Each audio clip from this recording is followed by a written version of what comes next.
Foxborough Rush back at you, and this is how Week 12 started off. Yeah, final. How about that performance by the Texans defense last night as they shut down the Buffalo Bills 23-19, the final in this one. And look, I mean, this was a game that they both needed to have. Thank you, Thursday Night Football, for actually delivering this week. It was a terrific game. Not always, but certainly was this week. This was a game that they really both needed to have. But, pertinent to the New England Patriots, this is a big development because it just pads that cushion a little bit more, in the division for them, which schedule, say whatever you want, is still huge that you can expand that divisional lead. And look, I mean, just a little bit more incentive to go take care of business yourself this weekend as well. Yeah, absolutely. And just looking at it from a Bills perspective, where they were the favorite to win the Super Bowl, early this year, and it's slowly devolved into chaos over there. They're inherently flawed, and I think the Texans were able to take advantage of those flaws on Thursday. It's not so much the 11 sacks or however many they ended up with. It's the fact that their two tackles are susceptible to, like, if you got a guy on the edge who can get after the quarterback quickly from the outside, if he has a quick get off, those two tackles are slow. And Spencer Brown's clearly injured. They lost, I believe it was Terrell Bernard they lost early, and they had a couple other injuries pop up. So they're hurt, they're old, they're slow. They have no one for Josh Allen to throw the football to. That's not, from what we've seen, like the Buffalo Bills of the last 5 years. Yeah, you don't want to play those guys. Scary team. They've got Josh Allen. He's Superman. He can do anything on a week-to-week basis. He can win you a football game. But from what we've seen this year, that's not a great football team. I wouldn't even say it's a good football team. They're fine. They've got plenty of talent. They just aren't able to put it all together. And if you're talking about the teams that you're scared of the Patriots to play, like, oh, I don't want to meet those guys in the playoffs, I wouldn't put them up there. Like, I would still put Kansas City up there. Houston, clearly, because they can get after the quarterback, and the Patriots have a hard time protecting their quarterback. So you don't want to play those guys. But I think that's really it. Like, Buffalo's not there. Baltimore, I would throw in there. But outside of that, this isn't the team that everybody thought they were going to be coming into the year. And that's great news for the Patriots, but that's really, really bad news for the Bills. I think there's a lot of change that's going to be coming this offseason. Yeah, look, I mean, they've been so inconsistent. Like, if I had to give you one word to describe the Bills, it would be inconsistent. Like, I mean, they've won by a lot. They've lost games that they should win. They don't feel like they've ever gotten into that flow, right, where it's all sort of clicking on a pretty consistent basis, and Josh Allen can still go out there and win you games, don't get me wrong, sure. But you run into a defense like the Texans last night. Look, I mean, even if he has the ball and has a chance to win, and I know there was, a missed extra point, and maybe you go about all of that differently if that's different. I totally get that. And there's a reason that the kicking game is as important as it is in this league, because you see it play out in a game like that. But the reality is that there are it just feels like a year where defense is so significantly important in this league. I mean, you look at Seattle, you look at the Rams on the NFC side, you look at the Eagles, right? I mean, what they've done, and put the Texans right there up there, right there with them. D'Amico Ryans has done a tremendous job, with what he's done defensively.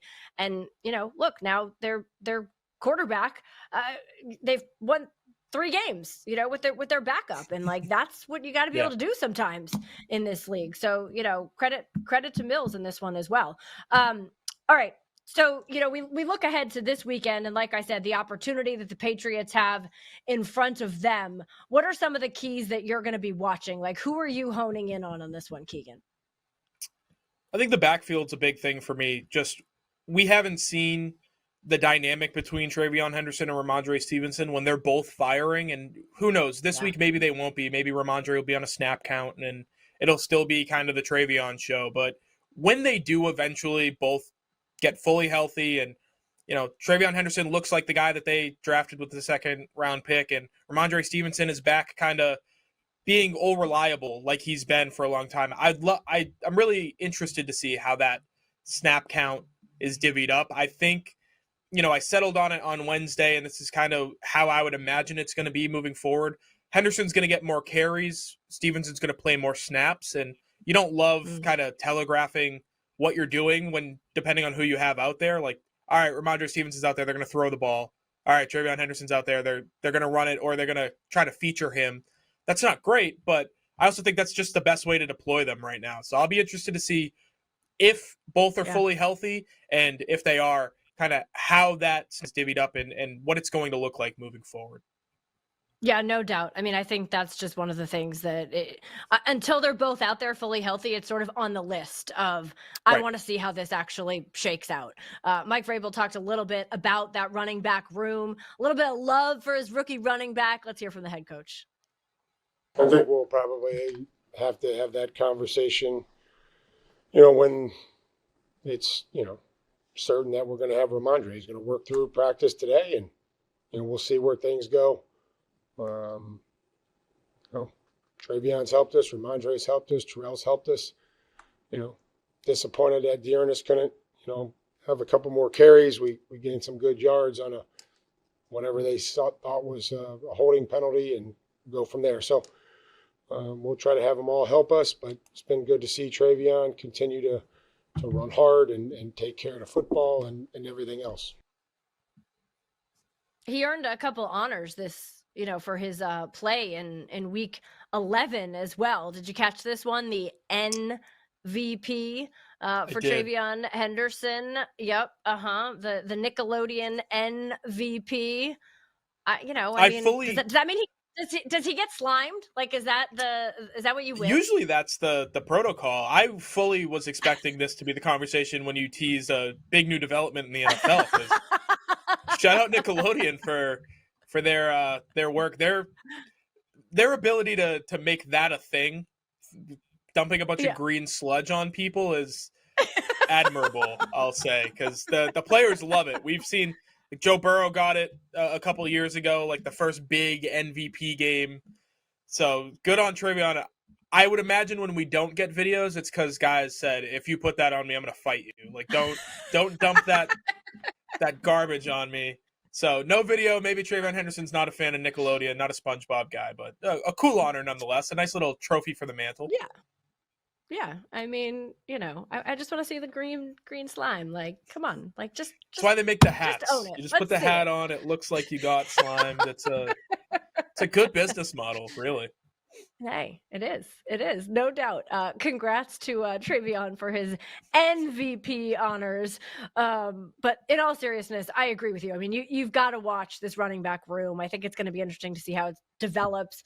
I also think it's noteworthy just the approach of the rookie in TreVeyon, and the way he goes about things, and the sense of, I've gone out there and crushed for a couple weeks, but I'm mature enough, and I'm a team player enough that I'm going to be pumped to have a guy that I've probably learned from along the way, in Rhamondre, come back out there. Like, I think that's significant, because you don't always get that, especially with young guys in this league. Like, they're like, oh, I got to go out, I got to do my thing, and oh, like, now am I not going to do as much of that? And it changes things. And I don't view TreVeyon Henderson as being of that ilk. Mike Vrabel also talked about the offensive line this week, something that I think you always have to continue to watch. So let's hear from the head coach there. Well, Doug, I mean, that's a good group in there. Doug's in charge, but Jason Hotaling, Haas, and Cougs, I think we're lucky. I think those guys really do a good job. Like I said, when I talked about the staff, they can all take a group and coach them, and pre-practice, individual.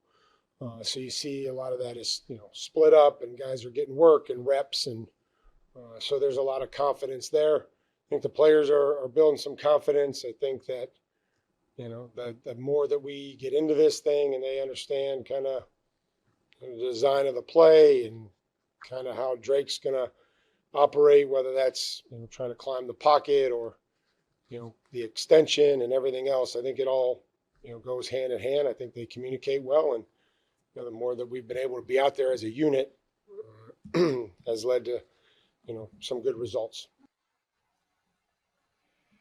Look, I mean, confidence, communication, like all those things, hugely important on the offensive line. And I understand that, this is not the Browns defense. Like, you don't have Myles Garrett over there. But I think that the more games that you can go out there and continue to work on that confidence and continue to build out that communication.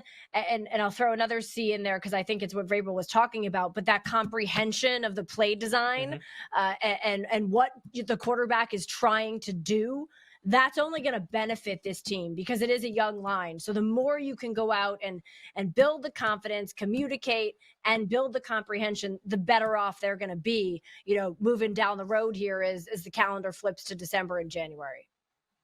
It's like math class. Yeah.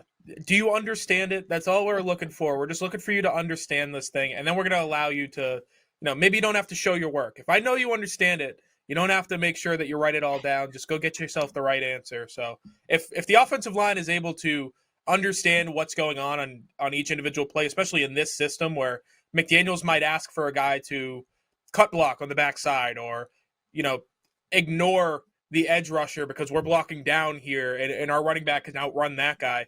Those are some big things. And I think you struggle with that when you have two rookies up there early, but once they start to figure it out, you've got a bunch of veterans from the center to the right side, you're in good shape. So I think overall they are in good shape moving forward. By the way, the you don't have to show your work once I know you understand it. That would be music to my 8th grader's ears. He would be like, sweet. Yeah. But that's I failed algebra twice. That's like not what he hears. He hears no, I want to see every little thing that you do because that's math teachers out there.